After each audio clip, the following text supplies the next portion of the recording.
ఇంకోటి ఏంటంటే ఇప్పటికే పాకిస్తాన్ విపత్కర పరిస్థితిలోకి ఎదుర్కొంటుంది. ఏ విధంగా ట్రంప్ దాని మీద ఒత్తిడి చేస్తున్నాడు, ఇరాన్ మీద అటాక్ చేయండి అని. ఇరాన్ మీద అటాక్ చేయండి, డైరెక్ట్ అటాక్ చేస్తే చాలా ప్రమాదం దాన్ని. కాబట్టి ఏదో సౌదీ అరేబియాని రక్షించుకున్నట్టు అక్కడికి వెళ్ళి దోకోవడం అనమాట. దాని ద్వారా సౌదీ అరేబియా మీద వచ్చే మిసైల్స్ని అది ఆపడానికి ట్రై చేయడం. ఇప్పటికీ అమెరికా రక్షణ వ్యవస్థలే, అమెరికా ప్యాట్రోయిట్ తాళ్ లాంటి ఎయిర్ డిఫెన్స్ సిస్టంలో Saudi Arabia David Sling Iron డోమ్లే పనిచేయనప్పుడు ఆఫ్టర్ పాకిస్తాన్ ఎయిర్ డిఫెన్స్ సిస్టమ్లు ఎక్కడ సౌదీ అరేబియాని రక్షిస్తాయి అనేది ఇట్స్ ఎ సింపుల్ క్వశ్చన్ అనమాట. ఇట్స్ ఎ పూలిస్ట్ క్వశ్చన్ అనమాట. అంటే పాకిస్తాన్ తప్పించుకుంటుంది, మేము కూడా రక్షిస్తాం, యుద్ధంలో ఉన్నాం, ఇరాన్కి వ్యతిరేకంగా అమెరికాని కాకాపడడం, సౌదీ అరేబియాని కాకాపడడం, ఎక్కువ లోన్లు తెచ్చుకోవడం, అంతే తప్పితే ఏమీ దాని సైనిక దళాలు నిష్ప్రయోజనం అక్కడ ఉన్నా లేకపోయినా ఒక్కటే అని చెప్పొచ్చు. దానికి సౌదీ అరేబియాలో ఈ ఫుడ్ కలిసి వద్దనమాట సైన్యాలకి, అది కూడా పెద్ద కష్టంగా ఉంది ఇప్పుడు పాకిస్తాన్కి.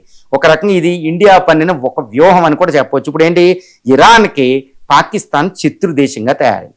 ఇరాన్ ఇప్పుడు బలిసిస్తాన్ లిబరేషన్ ఆర్మీకి సహాయం చేస్తుంది, తాలిబాన్కి సహాయం చేస్తుంది. అంటే ఏంటి, ఇండియా వ్యూహం ఏంటంటే ఇండియా పాకిస్తాన్ చుట్టూరు అంటే 3,300 కిలోమీటర్లు ఇటు పక్కన ఇండియా ఉంది, 2,650 కిలోమీటర్ల దగ్గర జోరాన్ లైన్ వెంబడి ఆఫ్ఘనిస్తాన్ ఉంది తాలిబాన్, ఇటు ఇంకొక 1000 కిలోమీటర్లు ఇరాన్ బోర్డర్ వెంబడి ఇరాన్ రెడీగా ఉంది. అంటే పాకిస్తాన్ చుట్టూరా మనం శత్రు దేశాన్ని క్రియేట్ చేసాం. ఇంకా పాకిస్తాన్ సపోర్ట్ చేసేది లేదు. అంటే ఇండియాతో యుద్ధం చేయడం పాకిస్తాన్కి ఇక అసంభవం. పూర్తి శత్రువుల్ని అక్కడ తయారు చేసి పెట్టాం. ఇది ఒక ఇండియా అద్భుతమైన వ్యూహం.